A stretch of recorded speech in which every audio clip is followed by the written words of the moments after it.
if we were to have a mission in the game space, it's that we want to bring the player to make them a participant in the narrative. By bringing this character, Elizabeth, into the game, by having her with you pretty much for almost the entire game, we knew that if we didn't get her right, the game wouldn't be right. And she really is the emotional center of the game. This character, Elizabeth, she comes from a pretty dark place, but she's also got an incredible amount of enthusiasm for life. And when we found Courtney, I think we found somebody who could do both. I don't dance. Come on, let's go. Why? What could be better than this? It's so complex. I mean, you're talking about really trying to bring forth all the complexities of human nature that impact us, because you're having to use only your voice to convey your entire, the character and what you're trying to portray. You have to put your entire body into it. So there are times when I'm doing voiceover work and I'm literally drenched in sweat because my body is working so hard. Hey! Knock it off! Stop it! Will you stop it? I'm not here to hurt you. Who are you? My name is DeWitt. I'm a friend. I come to get you out of here. Get away!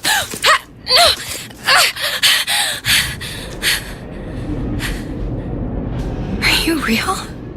It's not these one-note emotions, and I think that's what was so important to us as a collaborative team, to be really putting forth a narrative that was strong and that was complex and that was, reflective of how deep and the myriad of emotions that the human beings experience.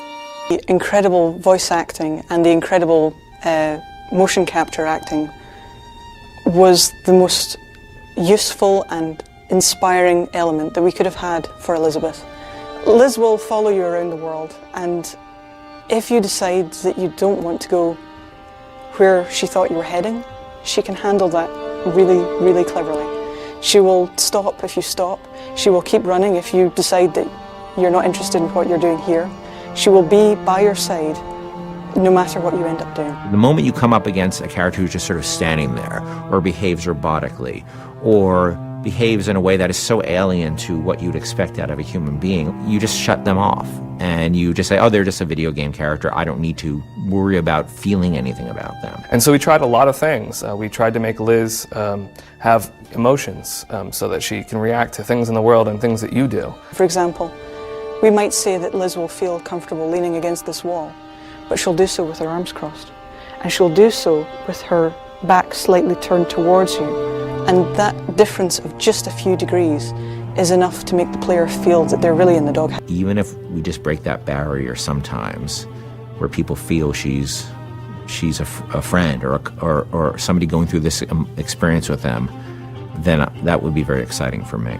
I really hope people fall in love with her. I fell in love with her. I forget she's not a real person sometimes, and I know Courtney really well, and I forget sometimes that that's Courtney's voice, and that's Heather's motion, and that's the team's other work, and she becomes a real person to me many times. And I think the reason we call her Liz internally is because she became a real person to us in a lot of ways. Elizabeth has been locked in her tower for however many years it was, and now instead she's going to be released from her secondary tower, which is our studio, and let loose in the world for real. And that's just an incredible feeling. Let's go! Come on, let's go! Come on, let's go right now!